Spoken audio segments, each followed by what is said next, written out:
ராமநத்தம் அருகே டாடா ஏஸ் கவிழ்ந்து விபத்து, ஒருவர் பலி, 20 பேர் காயம்.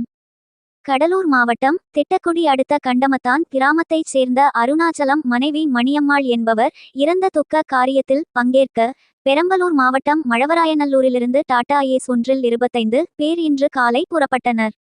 மணிகண்டன் என்பவர் வாகனத்தை ஓட்டி வந்தார். மதியம் 12 மணியளவில் ராமநத்தம் அடுத்த புலிகரம்பலூர் கிராமம் அருகே வந்தபோது டிரைவரின் கட்டுப்பாட்டை இழந்த வாகனம் சாலையோர வாய்க்கால் பள்ளத்தில் கவிழ்ந்தது. இதில் மழவராயநல்லூர் கிராமத்தைச் சேர்ந்த ராமர் மனைவி சகிலா, வயது 46 என்பவர் இறந்தார். தகவலறிந்த ராமநத்தம் போலீசார் நேரில் சென்று காயமடைந்தவர்களை மீட்டு சிகிச்சைக்காக ஆம்புலன்ஸில் அனுப்பி வைத்தனர். காயமடைந்த 20 பேர் சிகிச்சைக்காக பெரம்பலூர் அரசு மருத்துவமனை மற்றும் தனியார் மருத்துவமனைகளுக்கு கொண்டு செல்லப்பட்டனர்.